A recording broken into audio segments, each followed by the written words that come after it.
The dating app funnel, how to find the right girlfriend or wife through dating apps. If you've used dating apps in the past, but they really didn't work for you because you didn't get the matches that you wanted, or the conversations fizzled out, or you had some sort of a mindset problem around it, or for whatever reason, you had a frustrating experience with it, but you really want to use either Bumble, Hinge, Tinder, Raya, whatever the dating app du jour may happen to be, to find the right girlfriend or wife, this video is for you. The first step is your profile. None of the other steps even matter. Your texting doesn't matter. It doesn't matter what happens on the date, let alone in the relationship, because you're not even going to get there if your profile isn't on point. So the first thing that you need to do is have great photos. By the way, Fernanda prepared all this, so this is going to be much better written than my handwriting. My handwriting is terrible. I'll try to contain myself today. The first thing is photos. The second step is your bio. The third step is your prompts. Okay, when it comes to photos, we've talked about this. 4 types of photos you need on dating apps. Which ones are those? 1 is social proof. The second one is professional photography. 3 is lifestyle. And 4 is status enhancing elements. Okay? These are the 4 types of photos. You don't need all of them. Theoretically, you can get away with just professional photography. If you were to only have 1 type of photos on your dating apps, with professional photography. But again, why does social proof matter? Because women trust the judgment of other women. If women see that you are desired by other women, or even just that women feel comfortable and safe around you, they trust you more and thereby you're more attractive. So can you get your cousin Julie or your sister Sarah to take a picture with you? Very important, by the way. Pro tip. If you get social proof pictures, in other words, you with women on dating apps, not just one woman. On Instagram, you can have a picture with just your sister, and then in the caption it can say, the best sister, hashtag siblings, whatever. Then it makes it clear that this is not your girlfriend, so you're not looking for a threesome. Very important. But on dating apps, you can't do that because you don't have a direct caption, at least in most of them yet. So just have social proof with multiple different women, or it has to be abundantly clear that it's your sister. Ideally a wedding, cousin 1 here, cousin 2 here. That is really good social proof. But David, aren't women going to get angry and pissed off if they see me in the presence of another woman? Competition anxiety isn't a bad thing. Now, I'm not telling you to use manipulative tactics, but it is a fact of evolutionary psychology that women trust the judgment of other women. Why is that the case? Well, we as human beings lived in tribes of 100 to 200 people. And trying to fuck up my suit here, the tribal leader, the so-called alpha male, that's where that silly little term comes from, by the way, had access to multiple different women. So all the women wanted to be with the tribal leader. Why? Because he has access to resources, he had the best genetics, and he was able to ensure the likelihood of having healthy children with good genetics that would actually survive. So he had access to multiple different women. That's in part why women want to be with you, or at least that's the theory. Why doesn't even matter. The fact is, social proof matters. We trust the judgment of other people. You see, oh, David Meessen, 1 million followers on Instagram. And you pay more attention to me on Instagram if I have 1 million followers, which I do, than if I just had 10,000 the way, I don't know what we have on YouTube. So that is also a form of social proof. Now, does that mean you need followers on Instagram? No, we can talk about Instagram in a different video. Maybe I'll film a video about Instagram right after this because we have a couple of videos to film anyway. But social proof, professional photography, lifestyle, and status enhancing elements. If you, for example, I have a client, he's a shoulder surgeon, and he'd be given speeches at shoulder surgeon conferences, I don't know, at medical conferences. You're giving a presentation in front of a board meeting, something. If you ever show a whiteboard, please. I've had clients who are in really high position in financial institutions in the US, and then they share an Instagram story where you can see their laptop with confidential data. And I tell them, take that Instagram story down. Thank God it was only live for 7 minutes. I caught it quickly because I keep a close eye on my clients so they wouldn't risk their reputation. So if you ever share anything from within a boardroom, please, for the love of God, obviously be sensible. But anything that boosts your status, that is extremely important. Now it goes to your bio. Before I continue with bio and prompts, why does your profile even matter? Well, because every dating app has an invisible account score. Your profile right now has an invisible account score. That's why if you're wondering, David, I'm not even seeing the attractive women that I'd like to see, because your profile sucks, because everything is getting measured. The algorithm measures how many women swipe right and how many women swipe left on you. And if too many women swipe left on you, your profile score goes down, and it's not being shown to the desirable profiles you actually want to be with. So you need to enhance it. And I've been told, I'm not sure this is true, but I don't know if this is true, that even women giving you their number is being tracked, and that feeds into your profile account score as well. So you have to make sure that your account score is as high as humanly possible to get women to swipe right. In social media, there is no algorithm. On dating apps, there is no algorithm. There's just people. On dating apps, there's just women. And if more women like your profile because you look better in the photos, which is one of the number one things that I help my clients with, by the way, apply for a free initial consultation if you'd like me to help you with that personally, then more women are going to swipe right on you. Okay? So, bio. What goes into your bio? Please don't write these massive blocks of texts. Don't talk about hiking.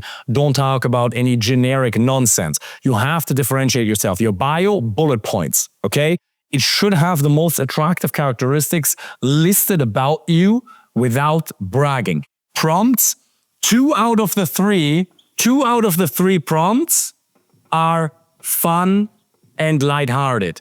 And then 1/3 of your prompts should be about your values, okay? So fun is the most important thing. Fun is the currency here, my friends.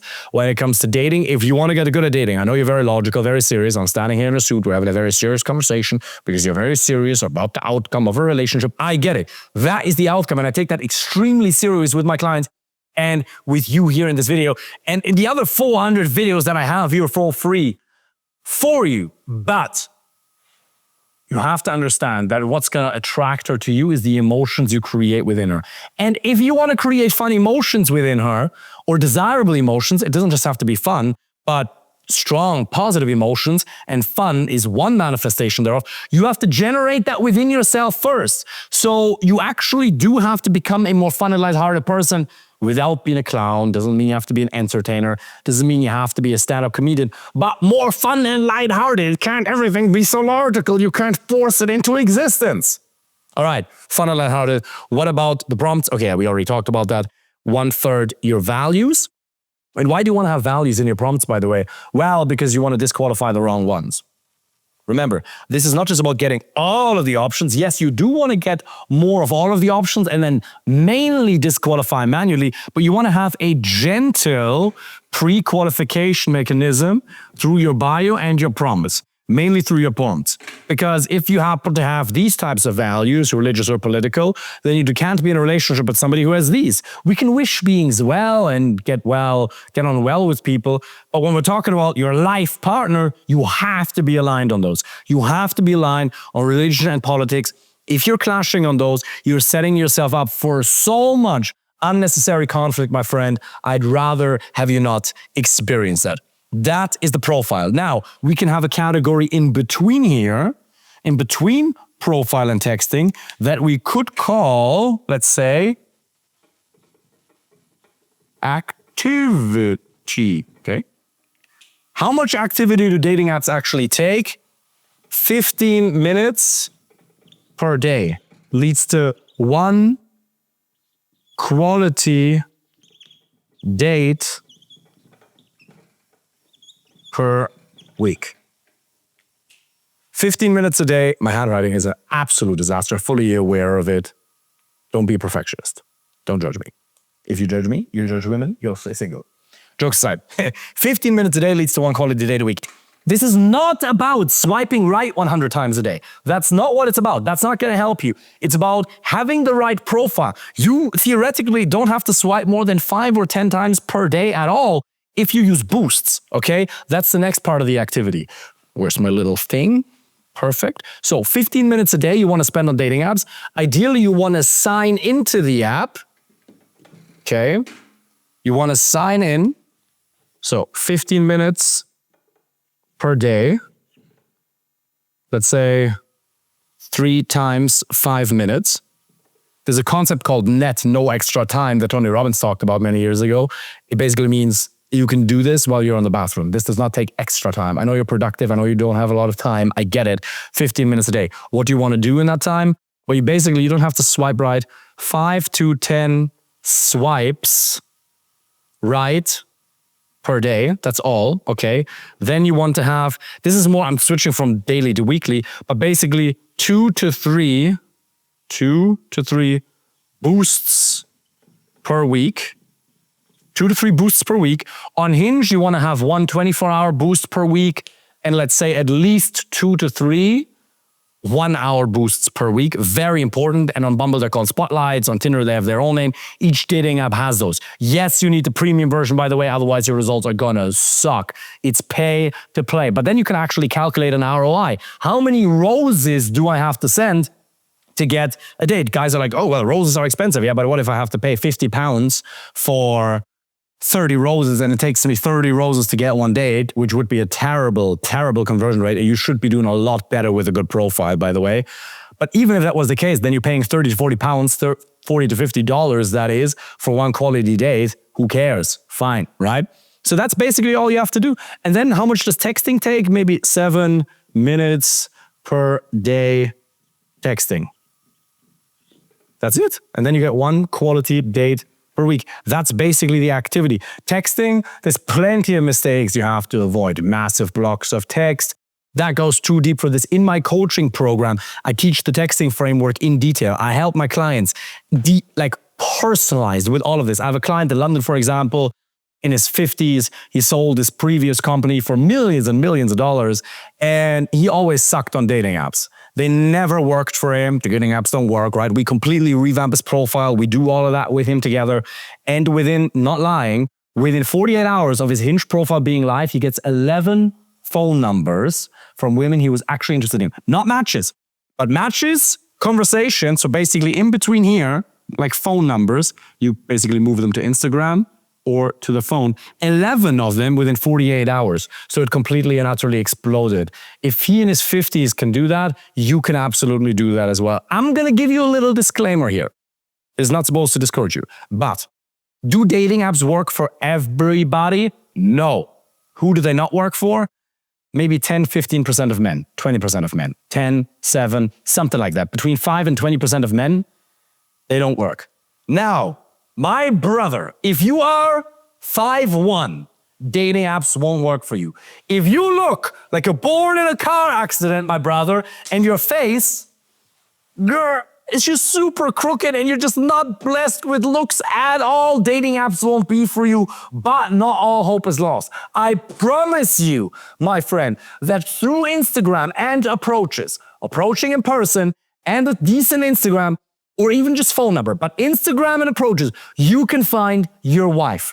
I promise you that. It doesn't matter how small you are, how ugly you are, dating apps won't be for you. If you're in the bottom 20%, they won't work for you. For 80% of men, 70, 80% of men, they will work just fine, at varying levels, obviously, but they will work just fine to find good quality dates and thereby your wife. But if you're in that bottom category, send me a message, I'll help you for free. I'll actually give you a little piece of advice for free. You can just approach in person. You must learn to approach in person. For some people, you can just use this. You don't ever have to approach. You don't ever have to send a cold message on Instagram, even though I do recommend that you learn it. Because learning to approach in person gives you a skill set 99% of men don't have. It gives you a level of confidence 99% of men don't have.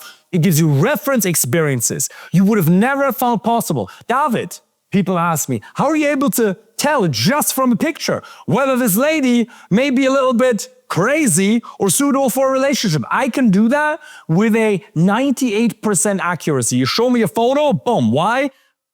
Well, because I've met a lot of women in person. I've approached a lot in person.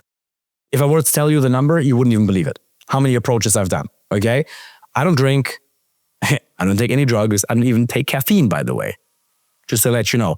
But I have so much experience. That's why I'm able to help you through these videos or my clients in more detail in the coaching program, because it comes from actual real experience. So I would recommend the in-person component anyway, but that was just a little disclaimer, okay? Every man who's kind and hardworking can find an amazing woman. That is a fact. Important. All right, where were we? That's the activity. Then texting is taught in my program. We can help you with that in detail. Hit the button below, apply for a free initial consultation. Do yourself the favor, okay?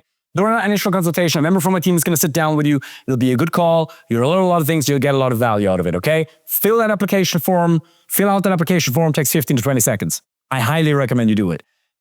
Like, I cannot tell you how many lives we've changed in so many different ways in that coaching program. We're truly, truly invested in your success and your happiness just beyond getting dates, okay? This is about finding your wife, getting quality male friends, like a really awesome network that you're not just going to find somewhere, but it's really quality people. And I promise you, your happiness levels overall are going to increase drastically. That being said, now you get to the date, and then basically you have a couple of dates, and then you get to a relationship. That's basically all there is. Now, which apps do you use? Let's open up a new category here for this. If you live in the US or the UK, the best apps for you to use are one, Hinge at the moment. This is August 2025. This may change soon. But Hinge and Bumble. And if you can get on Raya, get on Raya. If you're Christian, there's Christian Mingle. If you're Muslim, there's Muzmash. There's some Jewish dating apps. Whatever particular religion you have, there's dating apps for those as well. But in general, it's Hinge and Bumble. And if you can get on Raya, get on Raya. They're a little bit pretentious in terms of who they're letting on. Maybe I'll be starting my own dating app at some point. Who knows? If that ever happens, I will clip this. And then we're going to make it the best. Nothing's planned right now, because that's not the aim of the game. But it's Hinge, it's Bumble, it's Raya. You get the premium version of at least Bumble and Hinge. Don't go on Tinder at the moment. Tinder's not doing well. By the way, I have zero affiliations with any of these dating apps. They just work extremely, extremely well if you use them intelligently. But you can never tie your self-worth to these dating apps. They have absolutely nothing to do with your desirability as a man. I've had so many clients who, just by changing 2 pictures after us revamping their profile, went from 4 matches a week to 50 matches a week, just by changing 2 photos, okay? It's really, really powerful. It says nothing about your desirability as a man. And please don't spend an hour on this a week as well. I've had a client who was a dentist. He spent an hour a day on these. Then he also went on 4 new first dates a week. And then he goes, David, I'm feeling a little bit exhausted. I wonder why. Well, because your dopamine depleted. Andrew Huberman says that rewards preceded by effort boosts testosterone and dopamine. The problem is swiping on dating apps is not registered by your brain as effort. An approach in person is registered as effort. This isn't. So you get this little dopamine spike, but then it plummets below baseline, so your baseline level drops, so you feel a little exhausted. Did you ever watch Harry Potter? It feels like a dementor, like a ghost, like a vampire, something like that. Sucks the soul out of your body. That's dopamine depletion. You don't want that either. 15 minutes a day, maximum 20 minutes a day. Do not spend an hour a day on this. Use it. Don't let it use you. So again, build a good profile, 15 minutes a day, 10 swipes right per day, 2 to 3 boosts per week, 7 minutes a day texting, and then you simply go on the date. And then when it comes to the date, first you say, so you go through the whole texting process, and then you say, let's meet for drinks one of these days. She says, yes, cool. Then you suggest a concrete time and place. You confirm again on the day of. On the day of the date, you say, so you simply say, sorry, let's say you texted on Tuesday, and then the date is on Thursday. Then you can simply say, I'll see you at 7. Boom. And she says, cool, yeah, see you later. Boom, and then you meet her. And then by then, you should already be texting on Instagram or via telephone. Instagram is much better, but phone number is fine as well. You text, couple of dates, and then you have a relationship. Now, obviously, you do this whole process with multiple different women. You do not just commit to the first woman that you're running across, because statistically, it won't be. Could the first lady off of a dating app be your wife? It's possible, but it's not probable. It's going to take a few more reps. Does it have to be hundreds of dates? No. Anybody can do that. It doesn't take a lot of time. If you want me to help you with that personally, apply for a free call, put that into practice. I hope that was valuable for you. Keep going through some of these YouTube videos here. They are so filled with value, and we're actually going to record a couple more. Talk soon.